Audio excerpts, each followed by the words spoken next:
I hate to have to report this. The breaking news just into CNN is that actor Robin Williams is dead at the age of 63 from an apparent suicide.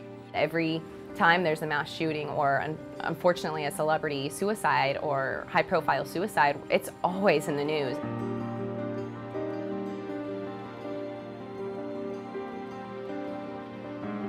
But the issue is that we don't continue that conversation.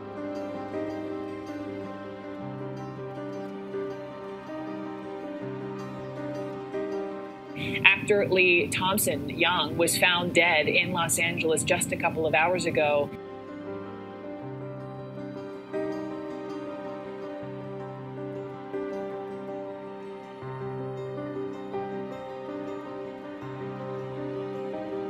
People look at those that have died by suicide or those with a mental illness as if they have a lack of willpower.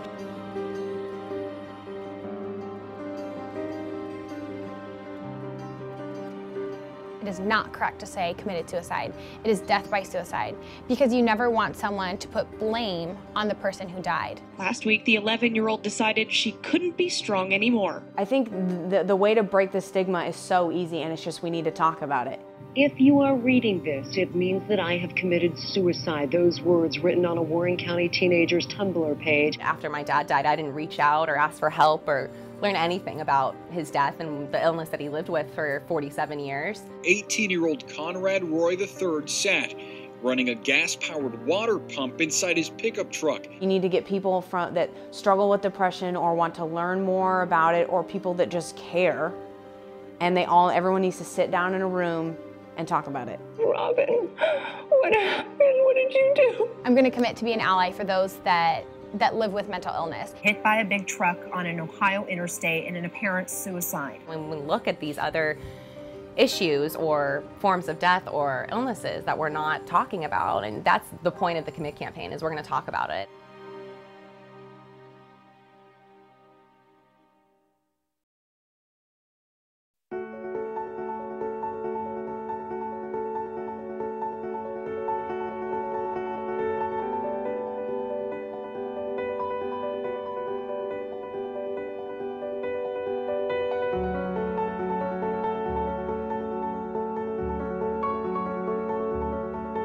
The Commit campaign is a photo-based social media movement to end the stigma associated with mental health, mental illness, and suicide.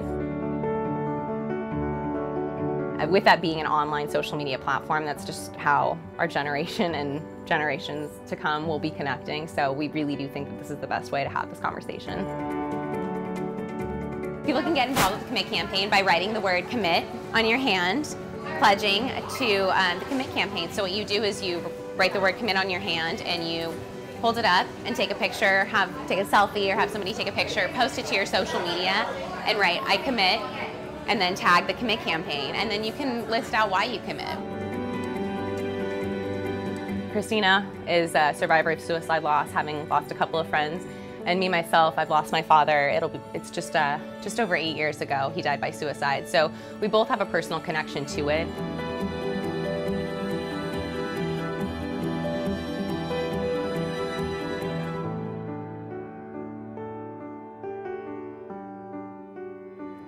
After my dad died, I didn't reach out or ask for help or learn anything about his death and the illness that he lived with for 47 years.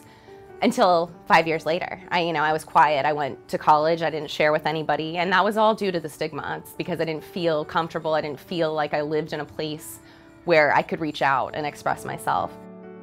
The conversation that we have in society has a lot to do with that stigma. So saying things like committed suicide, right there, that's saying that that person made a choice. They chose, they committed to their death. Okay, fabulous. Okay, so that's done. It actually all started last fall in about November. We wanted to do something ourselves, and we wanted to do something that was not just awareness, but it was really talking about the stigma, the fact that some people don't want to talk about it, can't talk about it, or don't know that anything in regards to mental health awareness. With it being 2015, everything is photo-based. It's always, people use the phrase, oh, Pixar, it didn't happen, or Analytically on social media, what gets the most traction are photos. They're brought up on people's newsfeed more. And also photos have such a huge impact because it's your identity behind a photo. With all that being said, we knew that we wanted to be a photo-driven social media campaign because we want it to go viral.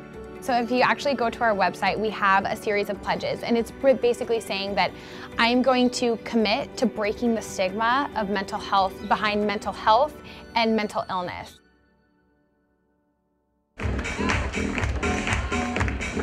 This is a subject that everybody wants to talk about, but nobody knows how to talk about it. In putting on all of these events, Christina and I started to talk about the stigma, and that just having that conversation was difficult. So we decided to partner up and create the Commit campaign, a campaign where you have a community where you can come and talk with other people that have either struggled personally with suicidal ideation. You can come and talk with other people that have lost somebody to suicide. You can come and talk or just support the cause. The reason that Kelsey and I truly wanted to do this, we have paired together with so many different events this past year, and we really decided all the organizations we work with are so truly incredible.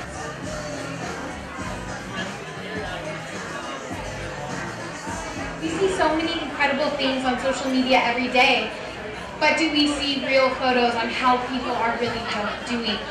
We normally don't. And so that was something that why we chose a photo-driven campaign. Because we want people to be raw, we want people to be real.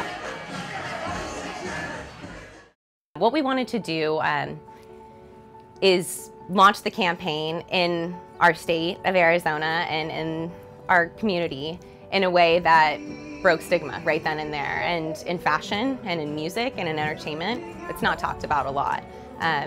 We thought it would be a great industry, those would be great industries to break through with the stigma. So everything kind of just fell into place. We had lines that reached out and people that would say, hey, I heard that you're doing this, and want us to get involved. So before we knew it, we had everything in line, from a silent auction to a concert to a fashion show with 3 different lines of vendors throughout the valley.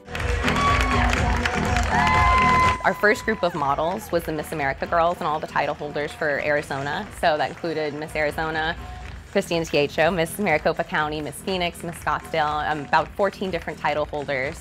And then our second 2 groups, we decided to put those together and call them the Arizona influencers. So those are people that are local celebrities, local athletes, TV, news anchors throughout the valley, but they're also those that have, those were people that have lost somebody by suicide and those that have struggled with the stigma of mental health in the community themselves. And in that, they are influencers.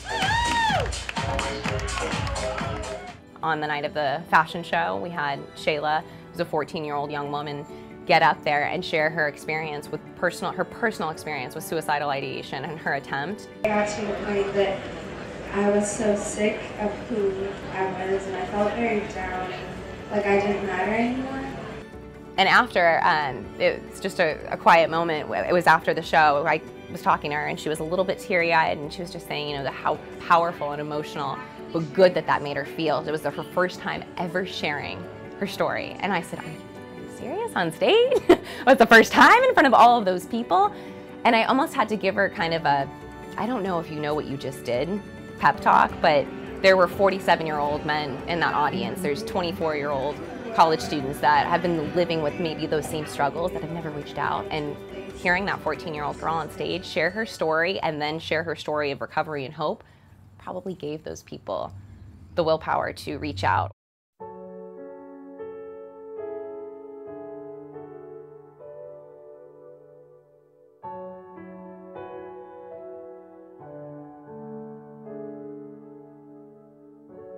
People are afraid of what they don't understand.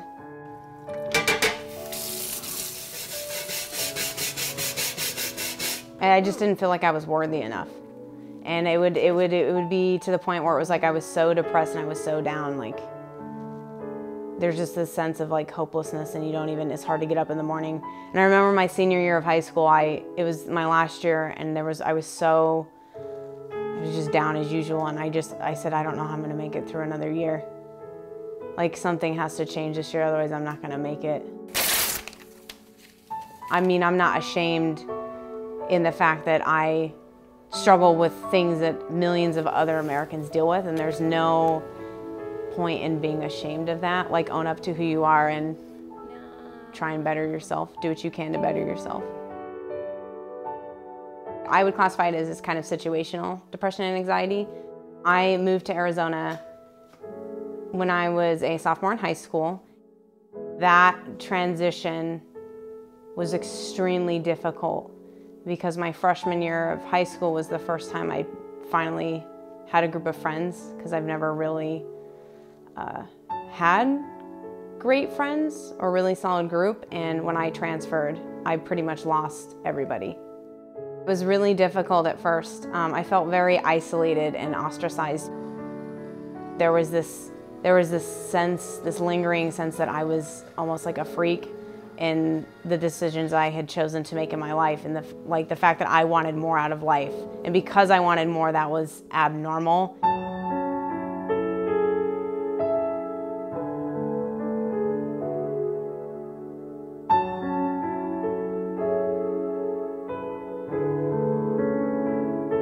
There are some days where it's like the depression does win, and it's like I don't really want to hang out or talk to anybody.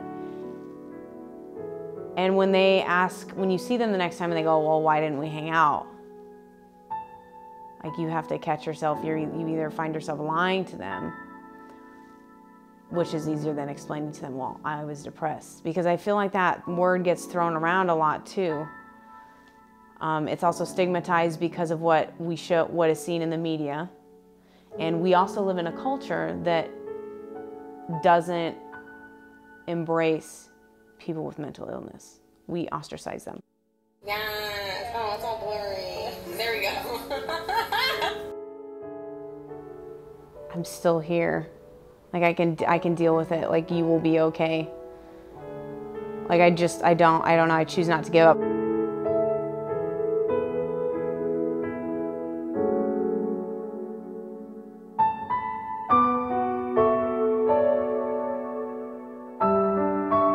What I found is that when I put more effort into seeing my people, and when I see them on a regular basis or make an effort, there's no depression and anxiety. And it's funny because the depression and anxiety drives you. It tells you, no, I don't want to go out. No, I don't want to deal with those people. But what I've learned in therapy is that you need to do the opposite of what your body is telling you to do. And at the end of the day, when you go force yourself to get out and do those things, you feel 100% better.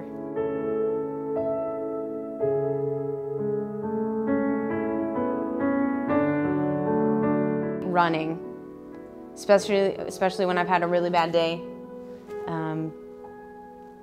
There's just something about being able to just like hit the pavement and let those endorphins kind of hit, you know, your senses, and it kind of helps you forget and deal with things. And the other way is probably, you know, just going outside, being active. And I've also been to therapy. It's awesome. A little hot. Personally, I'm a little out of shape. It's been a while, but it still feels amazing. So yeah, stay tuned.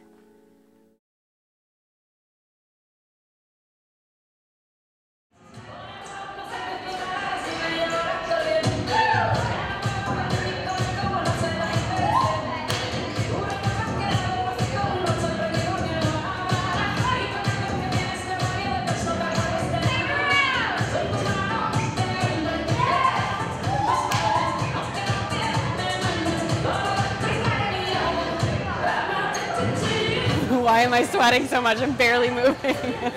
Well, thank you guys for coming out and supporting. Help yourself to all the treats and everything. You've got different chemical imbalances in your brain. There's a bunch of different factors for each type of illness.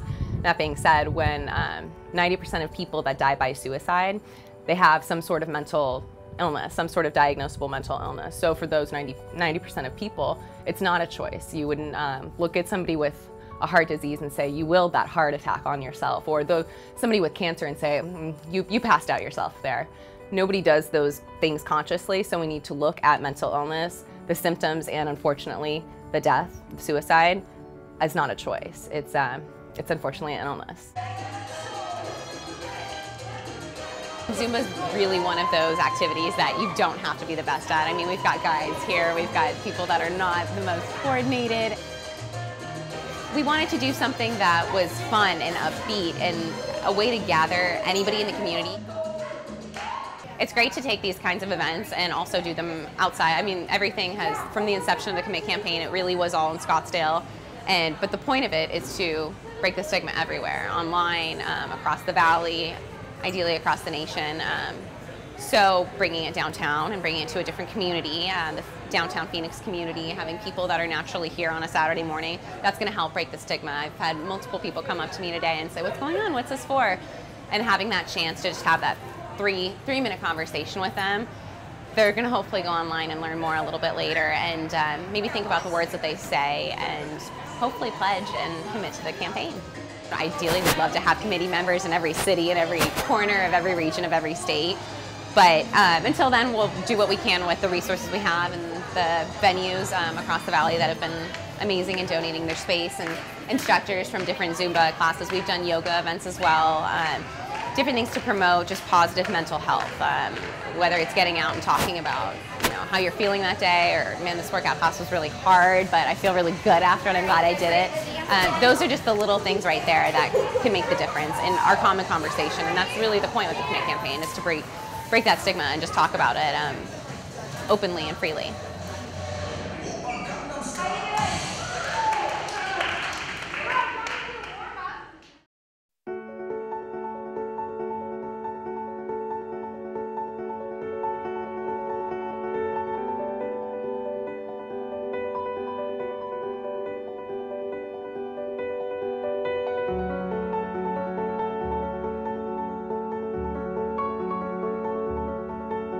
If I could convey anything to anyone struggling with this, is don't give up hope and take the time to listen to your body. If you don't feel right, don't ignore this as a symptom.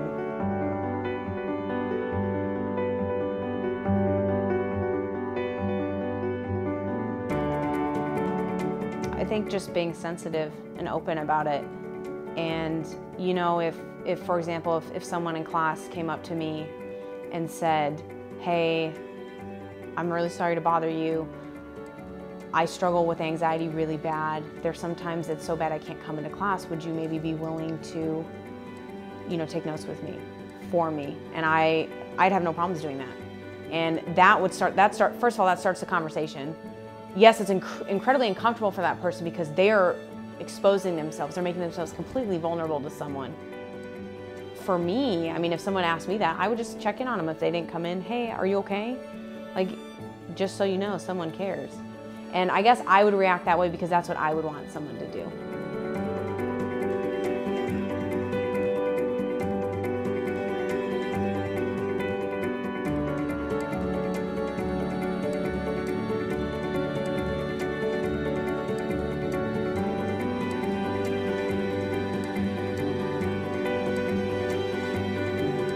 I would say it's very common for mental health issues to arise in higher education, specifically within housing, because it's where everyone comes together. It's where you're supposed to feel safe where you live. So a lot of it starts from the very first moment they get here, developing those connections and developing those relationships. I train my student staff to make those connections and know people's names, because when you know people's names and you can start to form a relationship, it makes it so much easier to talk about mental health when a mental health crisis does arise. And so how do I initiate those conversations? They're usually initiated by a relationship that I have with that student, or that one of my student staff have with that student.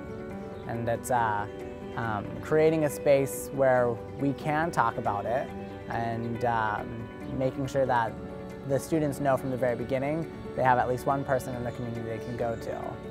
And if we miss that opportunity to develop that relationship with the student, and we then realize that there is a mental health crisis going on or something that's stirring up, the way that we initiate that conversation is just like, hey, how's it going? I haven't seen you around.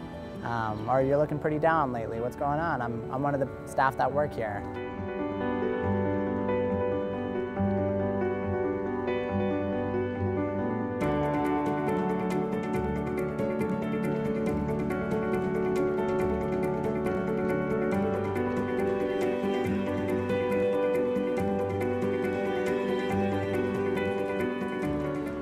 depression can be hard to talk about. Suicide, even harder to talk about. Some students don't have someone they can talk to. Some students don't know that all this emotion and mindset that we are, in is natural. Some people don't have that outlet to talk about. And so it manifests in cutting and breaking things and over drinking and to getting into trouble. And we as professional staff, we respond to that, There are times when I will notice students walking around who have certain habits. So maybe walking around by themselves or kind of milling about, lingering sometimes, like just looking for someone to talk to but not knowing how to ask to talk to someone. They'll hang around and wait for someone to initiate a conversation, and then I do that. I initiate that conversation. They know that they can come to me, or they know they can go to their student staff, and they initiate that conversation before it becomes something they dwell on and something that seriously affects them. They have an outlet. They have someone to talk to. Sometimes the conversation will be like, oh, well, this is what happened, blah, blah, blah, blah, blah, thank you for talking to me. Sometimes it'll be, nothing's wrong, I'm okay. And we have to push a little bit more, talk a little bit more.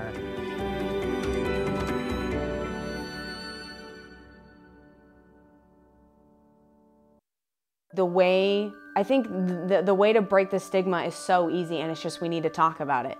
Just in our state alone, between the ages of 10 to 24, the second leading cause of death is suicide. And so when you see those kinds of numbers and statistics, you wonder, why aren't we doing anything? Why isn't this a common conversation? The first is accidents and car accidents. And so we've got all of these measures and things put in place, but then when we look at these other issues or forms of death or illnesses that we're not talking about, and that's the point of the Commit campaign, is we're going to talk about it. We want people to start posting photos. We want people to start talking. The biggest thing is just putting yourself out there.